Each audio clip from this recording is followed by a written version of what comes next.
Okay, now I'm going to forget about everything that I found out about today because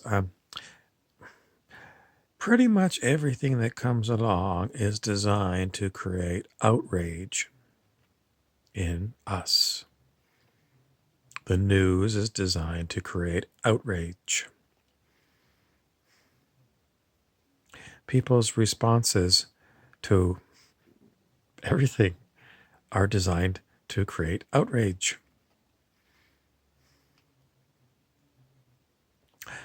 It really happens I don't understand it. It's people who are comics. They're telling you something, and sometimes the comics are, well, they're brilliant, but you have to have, a certain amount of consciousness to understand the comedy of it. Because quite often a comic will have a comic character and, deliver some lines that are incendiary.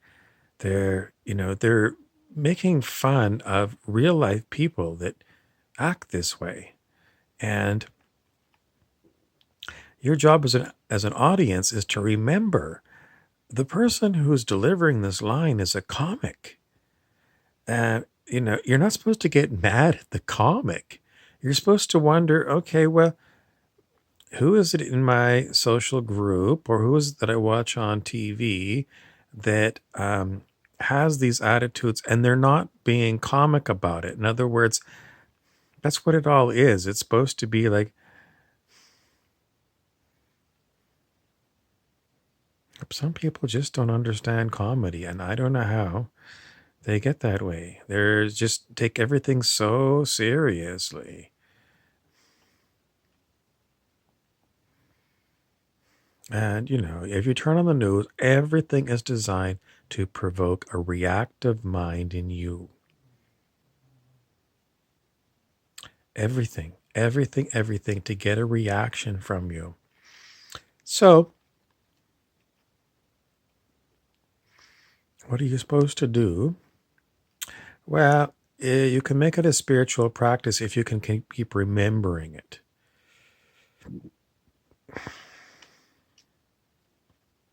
So, if you look at something, a comic or somebody on the news, something that just makes you go, I'm pissed off about that one, or I can't believe it. It's always designed to create an emotional reaction in you. And the only emotional reaction in you that should ever come out is laughter. And I know that's true. But for me, uh, I'm still working on it and I got a long way to go. A long way to go.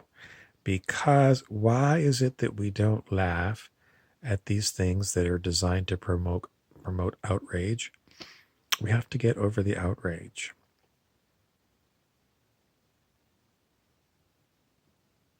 To not take things seriously.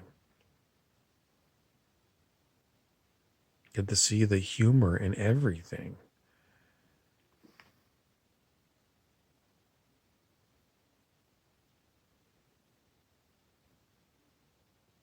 And it's difficult.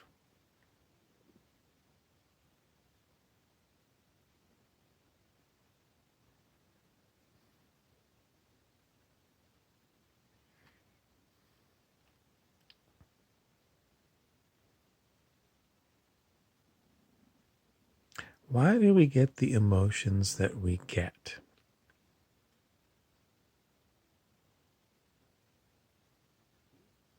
It's pretty much what the Buddhist would say attachment.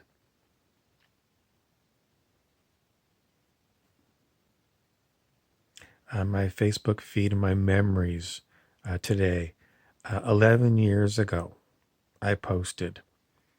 Um, I was very sad that one of my friends died. And at the same time, I had gone for a walk, and it was such a beautiful day. So it was, Very strange sensation. A death of a friend and an unbelievably beautiful day. So, this mixture of emotions that you can get, the sadness, and then seeing the beauty of something that's going on right in that moment. And so, why the sadness? The sadness is attachment.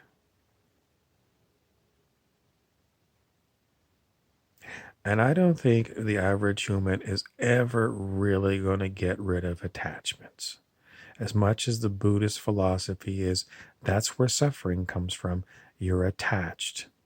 In this case, you're attached to the living body of your friend.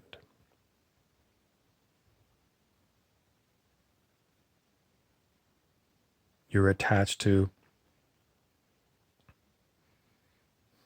the idea that everyone has to keep their living body forever.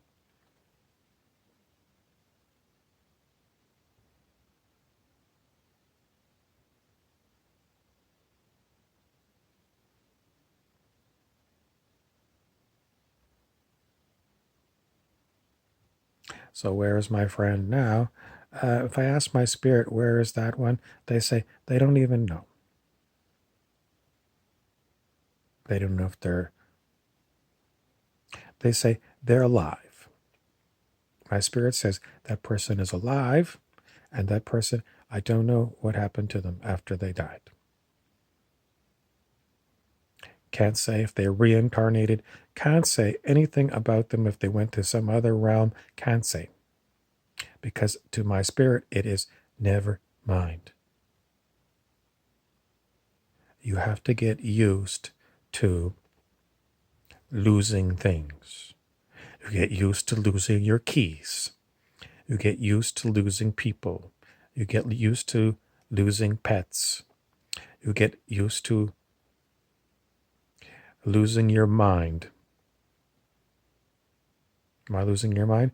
Because pretty much it's your mind that has and is holding on to these attachments. It's not easy to tell you, but your mind is not you.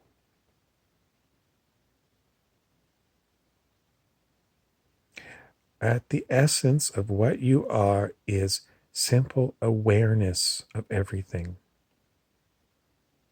And if your awareness can't pick out where, my dead friend is gone, it's just not in my awareness, and it just has to be accepted. And who says it's unacceptable? It's mind. And aren't you your mind? You're not your mind. Who is the mind then? The mind is simply something that is associated with your awareness. But your mind holds all kinds of opinions, all kinds of facts, whether the facts are true or not. The mind holds emotions. The mind holds attachments. And what attachment really is, things should be different than what they are. That is the essence of attachment. This is the situation as it is right now, and the mind saying, it shouldn't be this way. The mind always does that. It shouldn't be this way. It is this way. It shouldn't be. It's a should thing. And then the mind is like, we got to do something. We got to, do something to act on it should be some other way. We got to have control of something. We got to have control of something. We got to get control. If I can't get control of bringing my friend back into the physical body, then we're going to run to the fridge and we're going to grab the ice cream and we're going to have a big major pig out.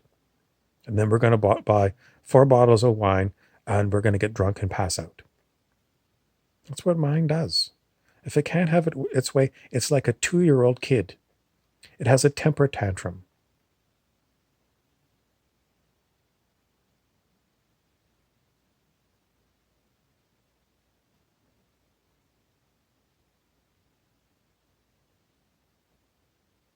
How do you train your mind to let go of attachments?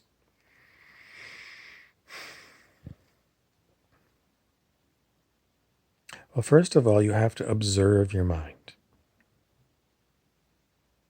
You've got to observe your mind and with the way it is. So who's really observing the mind? Well, your awareness, so you're always observing it, but it's actually the mind that has got to get the idea that the mind has got to start watching itself all the time. Because the mind can learn, it can watch itself and see, where is the mind making itself unhappy? It's not outside stimulus. It's not the fact that my friend died that made my mind sad, or that it was a beautiful day that made my mind happy.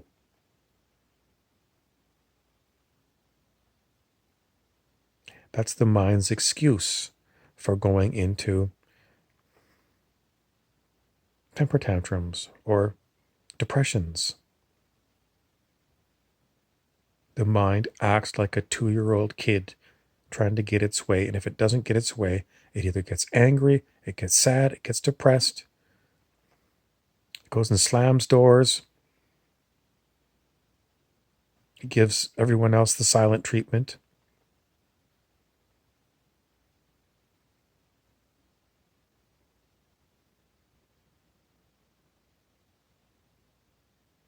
So the mind has to realize that it's acting like a 2-year-old.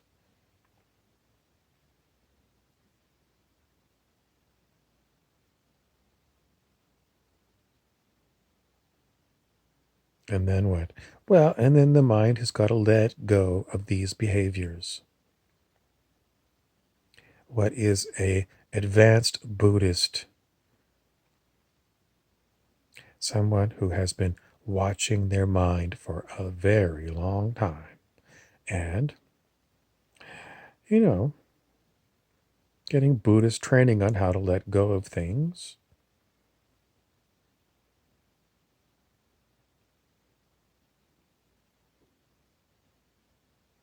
I don't know how long it takes.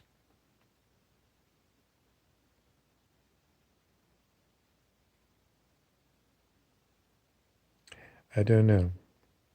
All I know is if you can get your mind focused on watching itself like a puppy chasing its tail, and you can give the mind some advanced teachings about attachments and why you get upset, why you get happy. It's some external thing usually, some external event that you're the awareness, you can't control anything, but the mind that makes you think that it's the mind. You got to get that straight. Your awareness and the mind is something else, and it's very closely associated with you, but it's not you. You call it your mind like it is, my car, my mind. Well, it's not you. I have a car. The car and me aren't the same thing.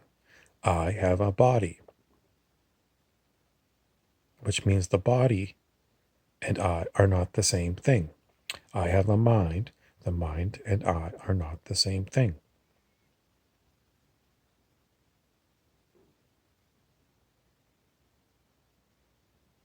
Please subscribe and share, because I've got all kinds of more fascinating things to educate your mind with, or make it laugh, or make it go, I'm outraged. I'm outraged.